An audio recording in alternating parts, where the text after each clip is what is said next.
If today's housing market has you questioning what in the world is going on, well, you're not alone. Industry experts, financial gurus, realtors, lenders, and everyone else in the industry is a little perplexed as well. Others could not have predicted the inventory shortage we find ourselves in today. Today, I'm talking about how to navigate these new times we are in and hopefully secure the home of your dreams. So stick around.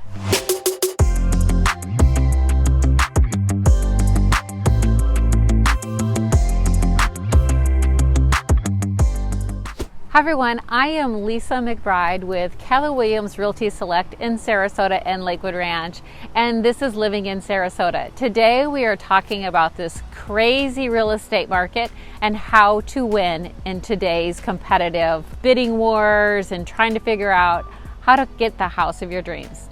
If you're like others that are scouring the internet searching for your next home, you may be wondering, where are all the homes? Where are all the listings? Why isn't anyone selling?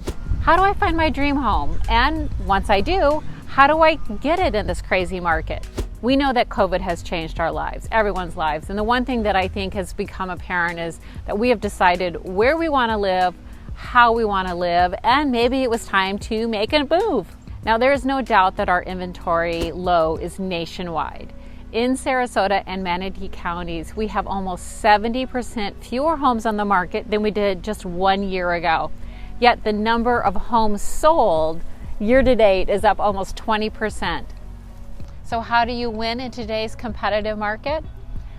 First, you need to be prepared, both financially and mentally.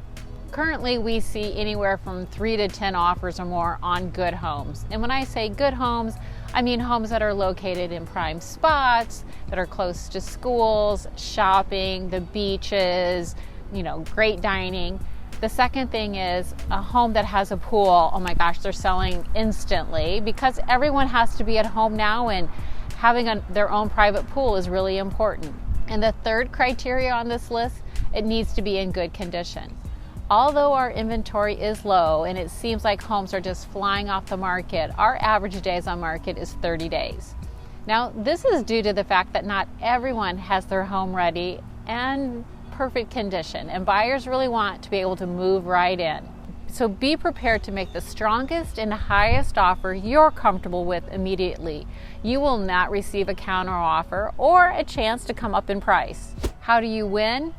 Well, number one thing that you need to have is proof of funds already secured, or you have to have a pre-approval from a lender already in place.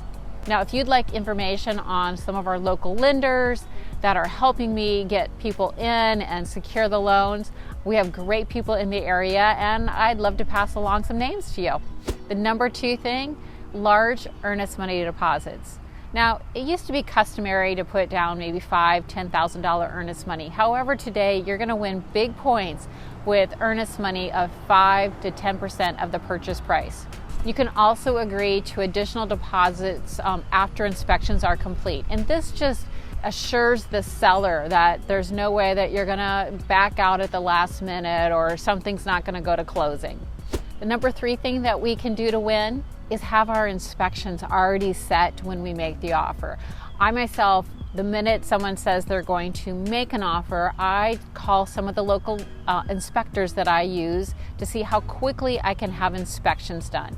Typically in our contracts it says 10 to 15 days for inspections, but if I can find somebody that can get in 5, 7, 8 days, that just alleviates to everybody, buyers and sellers, that we're going to have problems down the road. We want to know, you want to know, seller wants to know if there's going to be any repairs or reasons for the contract to fall through. The number four item, to help ease the seller's mind and to make your offer stand out, is limit the seller's responsibility for repairs. And there are two ways we can accomplish this. You can buy the property as is, and we have specific contracts for this. Now, keep in mind, we always have inspections, so this isn't just carte blanche and you're gonna not have any idea what you're buying.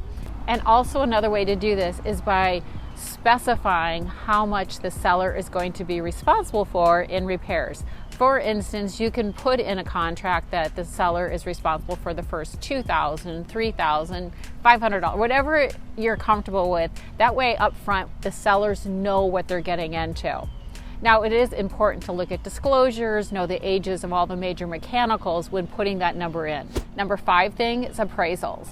Now, when you're purchasing with cash, an appraisal is not required, and this again alleviates any seller's fears of transactions falling through. And even if you're getting a loan, you can choose to write the offer not contingent upon an appraisal. However, keep in mind that you may have to make up a little difference. If the home you're buying is $650 and it appraises at $640, you do have to come up with a difference there. Another thing to keep in mind that might help win is giving the sellers a little flexibility with possession times. Helping them get a couple days to move out might be the difference between winning and losing a contract. Should you write a letter expressing how much you love the home? Well, I do know that letters do help sometimes, and it's great to know who's buying your property. But we have to be very careful because we do not want to be accused of discrimination or trying to sway in favor of one party over another. So I see the pros and cons of the letters. Now, as tight of market as it is in Sarasota, I know it's worse in other parts of the United States. We are still seeing homes on the market. We still are having a lot of people coming and going. This is a large second home market here. So fortunately or unfortunately, we are not in the same predicament as some major cities. Now, keep in mind, you can't also just go to new construction. Unfortunately, if you can't find your resale home of your dreams, builders are just as busy and they have stopped taking contracts, or they're limiting the amount of contracts they can actually sell. So most of our home builders at this point have stopped taking contracts. There's not any inventory homes anymore, and they don't even know what it's going to cost to build in another month or 2 months because lumber cost, materials to build a home, all these costs have just grown exponentially during this time of COVID. So the last thing, just keep in mind, be patient, make sure you're working with an agent that knows the market, knows the contract, knows how to negotiate, and knows how to win for you, because there are little steps that we can take to at least put you at the top of the pack and do everything we can to make sure that you win your dream home. I'd love to be the agent that you choose to work with when buying or selling, but we have a lot of great agents in the area, and just make sure you're working with somebody that's experienced, seasoned, knows how to negotiate for you, and has your best interest at heart. I would love to help you find your dream home. I would love to work with you. If you have any questions or there's anything I can do, don't hesitate to give me a call, leave me a message, send me an email. I am here to help. I do appreciate you watching, and as always, take care.